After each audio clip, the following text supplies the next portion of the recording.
All right, welcome everybody. It's Halloween time, getting close, right? Again, I kind of miss when the kids were younger, and we used to decorate to a little bit greater degree. Yeah, not so much anymore. But anyway, spooky stuff. You get the ads from the various different streaming services out there with all their scary films. Well, there's a lot of scary stuff if you just pay attention.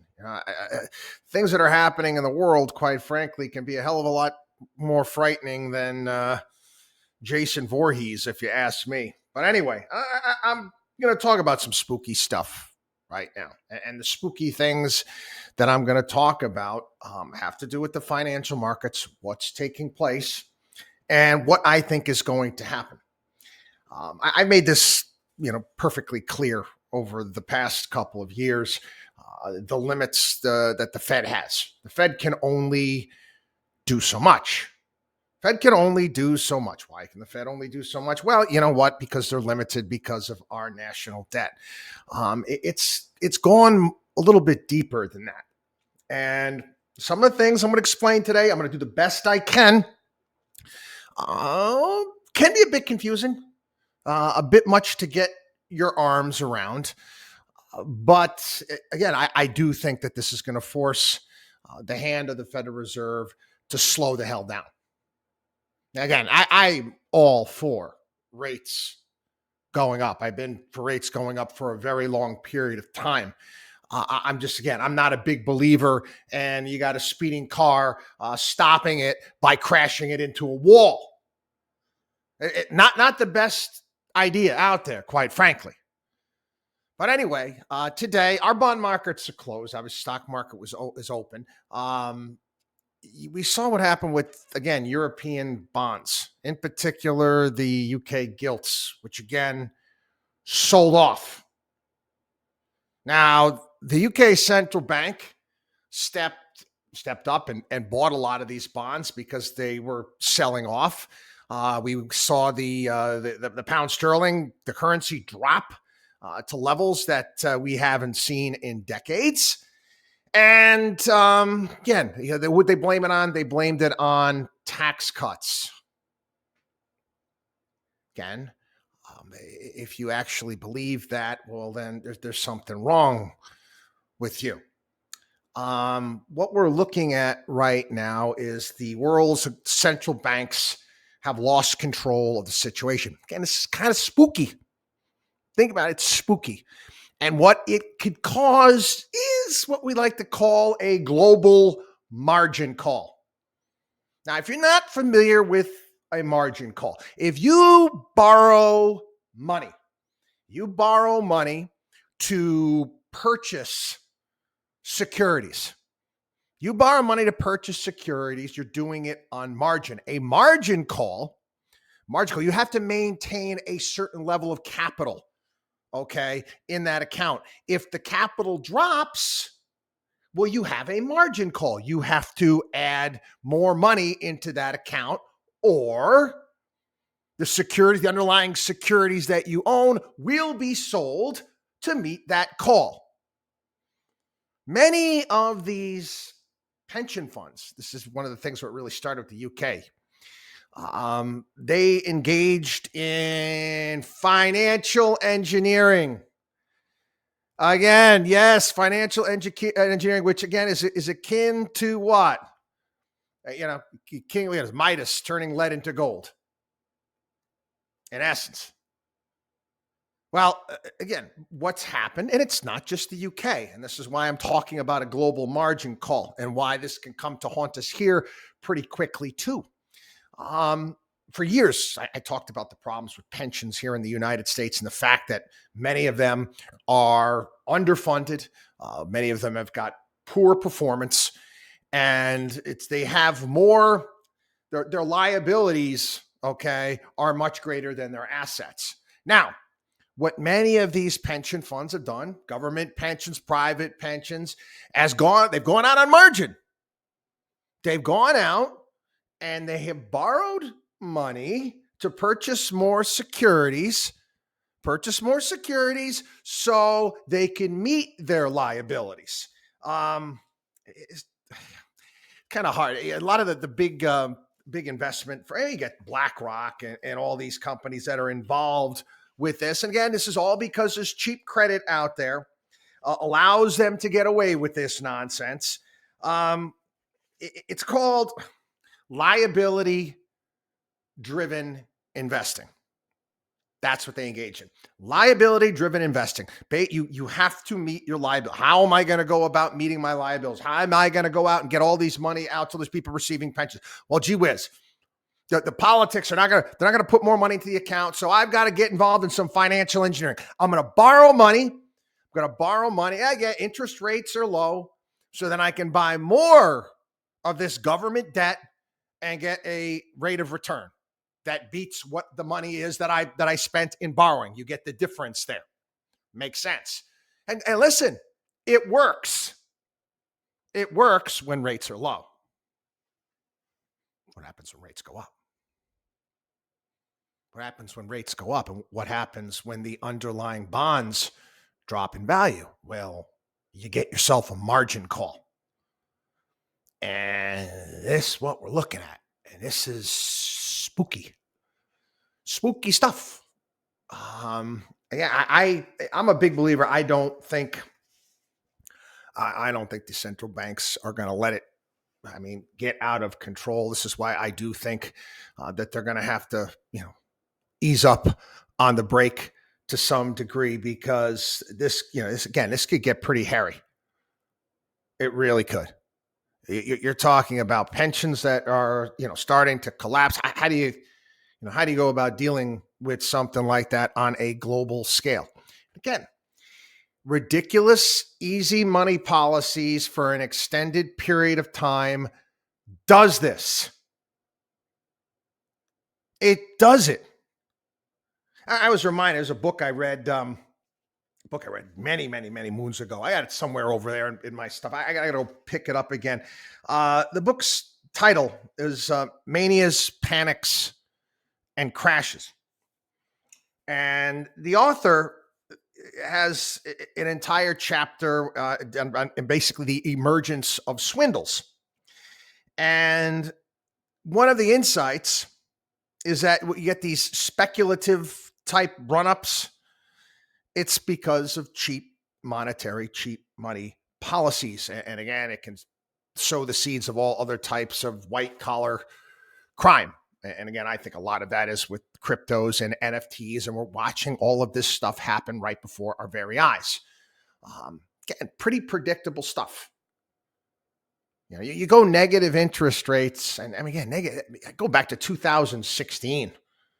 I was talking about European countries, certain countries going negative interest rates back in 2016.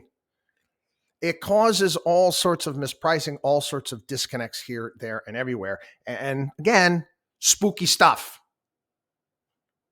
It is. But again, this is why I do believe, in my opinion, the Fed's going to have to ease up. And many of these other central banks are as well. They're not going to have much of a choice.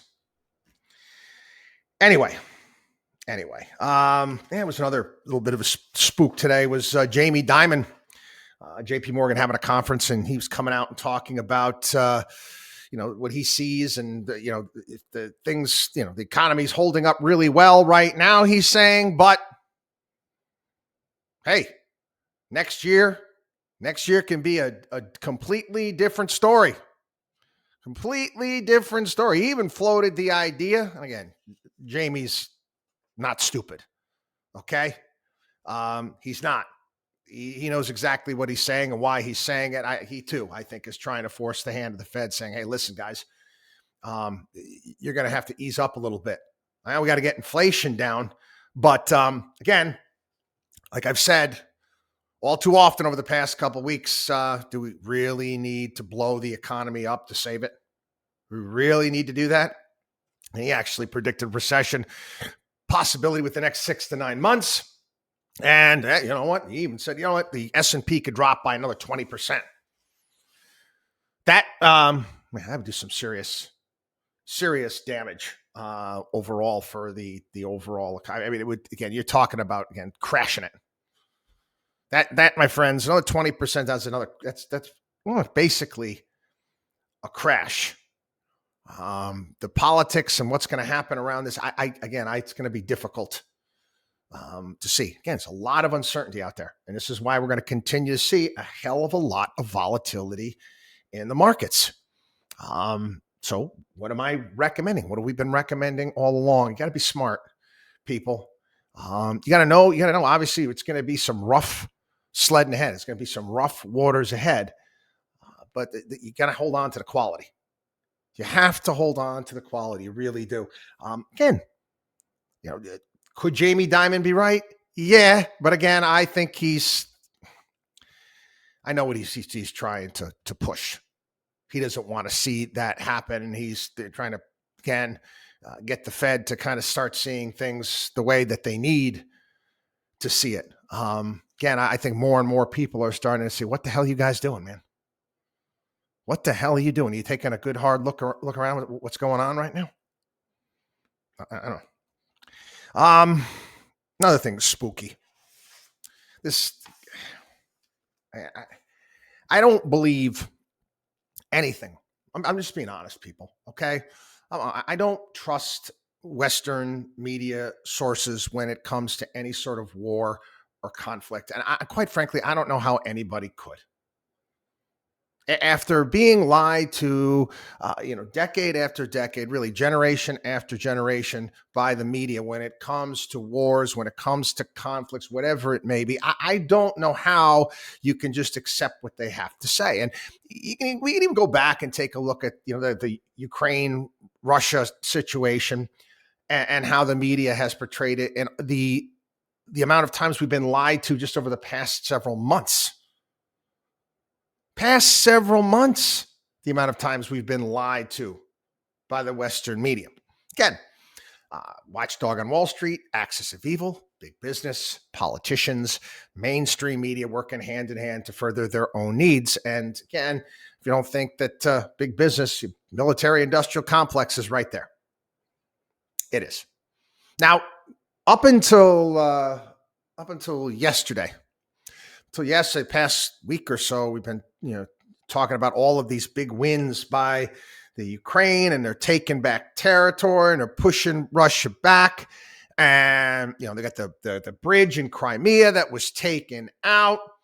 All of these things. And you know what? They might all be true. But to think that Russia can't stage an offense, I'm sorry. Anyway, they have nukes. Okay, they didn't use nukes yesterday, but they're firing missiles into major cities. If they wanted to level Ukraine, they could level Ukraine. I don't understand. Elon Musk was criticized for talking about, you got to come to the table. We need some sort of negotiated settlement, or a lot of people are going to die. And he was ridiculed. How could you not want peace in this situation? You're going to have to come up with something.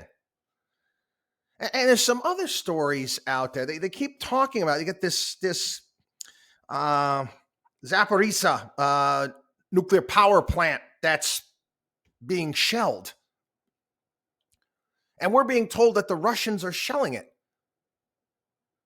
But the Russians occupy it. So the media is telling us that the Russians are shelling it, but the Russians occupy that plant. Why would they be shelling it? Something's, people, my bull excrement meter is pretty sensitive. Okay. It really is. I pick up on a lot of BS. I really do. And quite frankly, I don't think you need a very sensitive meter to actually kind of start seeing the holes in some of these stories and what's going on. We need to have this to end unless something terrible happens. The current president of the United States and the rhetoric that he has used of late. I mean, come on. Are you kidding me? You might want to start trying to de-escalate things. Anyway, change direction here a little bit. You're gonna get a kick out of this story. I know I did. Stuff like this amuses me when you have government officials coming after private businesses and start accusing them of a myriad of different things. This was the California Energy Commission and their chair, this guy by the name of David Hochschild. He put out a note to energy companies about the price hikes that the people in California are seeing. Yeah, it was $7-8 a gallon in Los Angeles. $7-8 a gallon in Los Angeles. And I hate to break it. I'm sorry to all of my clients and listeners out there, but being honest, again, that's on you. You live there. You live there. You choose to live there. You know who runs the state. You know the direction that they're heading. So stop complaining when the obvious is going to happen. Listen, I deal with higher energy prices here in New York. I don't like it, but I know I'm getting out in a couple of years. Anyway, he writes this message here. He says, I expressed in my letter to the oil industry last week, the recent sudden increases in prices at the pump are unacceptable and place an undue high burden on California families and businesses. Over the course of 10 days, oil companies increased gas prices by a record 86 cents per gallon. At the end of August, crude prices were roughly $100 per barrel, and the average gas price in California was $5.06. Now, even though the price of oil has decreased to $90 per barrel, today the average gas price at the pump has surged to $6.43. And he says, well, the oil companies are saying it has to do with drilling, permitting issues. He says misleading. 40% of the oil industry's approved permits are still valid but haven't been used. And the price increase is occurring at the refining stage of gas production, not the oil extraction stage. And it does not explain the sudden gap between national and California prices. And he goes, historically, this happened at this time, that happened at that time. So anyway, the oil industry, again, good for them, they decided to respond. This is Valero and their response. Ironically, on the same day we received the commission's letter, a federal judge, in a 103-page reasoned order, following review of thousands of pages of documents and hours of depositions and discovery, threw out another case alleging price conspiracies by the fuel industry, finding no basis for the allegations. Just happened. Court case. No, they're not doing anything. As to why inventories may be low, we believe it is because post-COVID, demand is growing and supply is limited.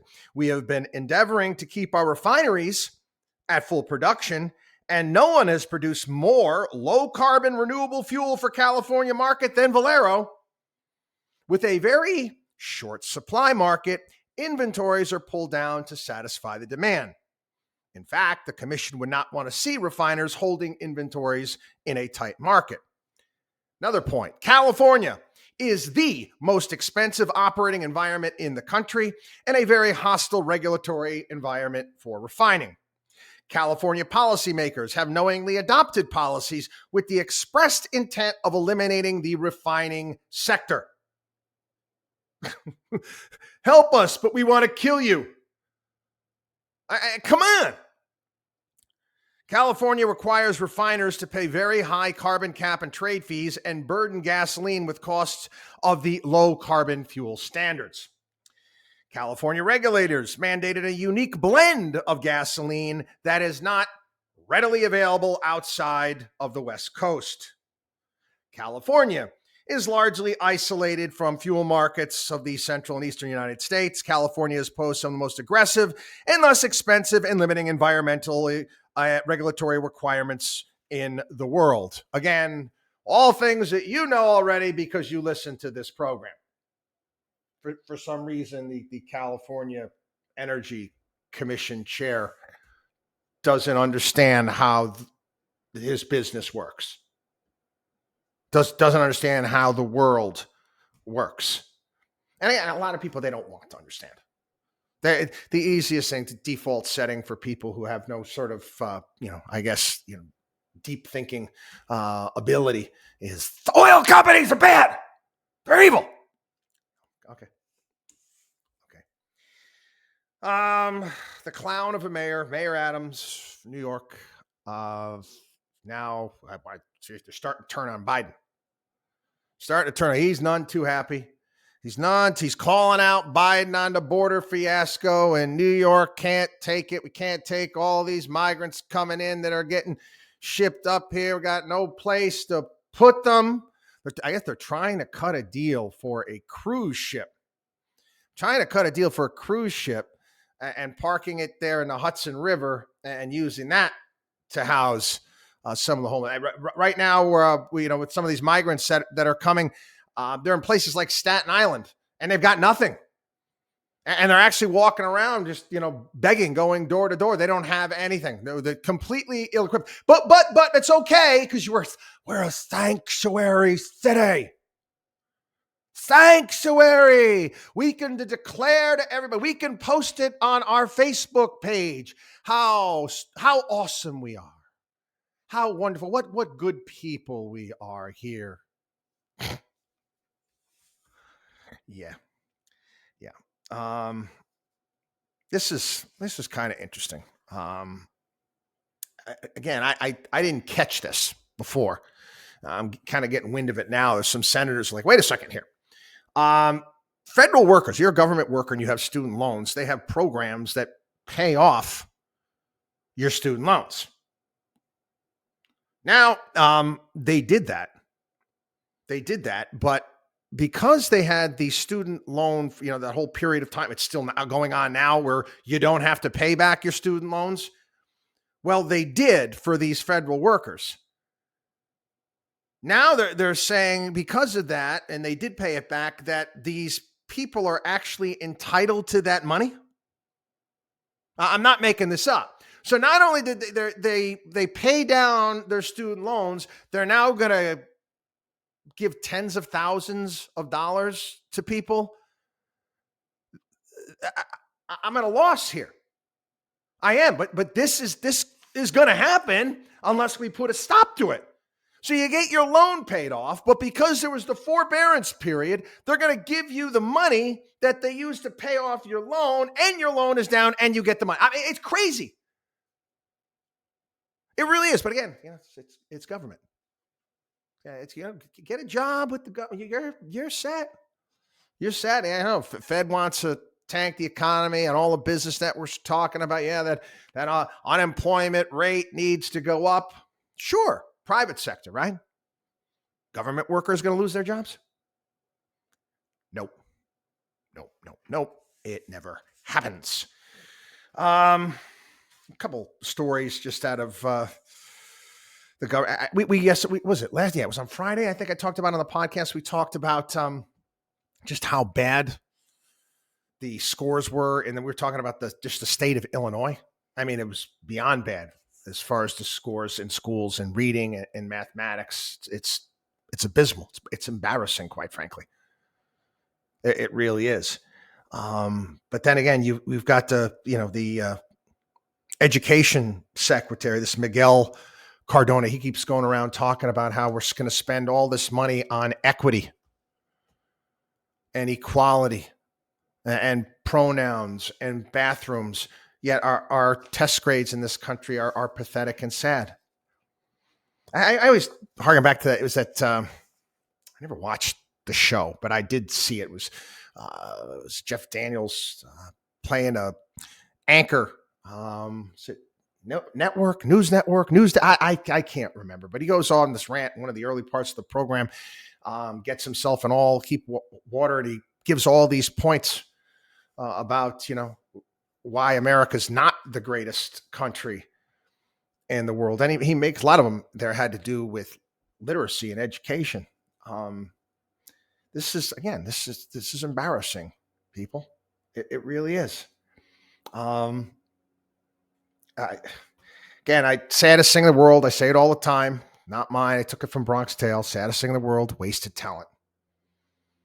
And you see all this, you see the waste and what we're doing. It's just, makes me sad. Yeah.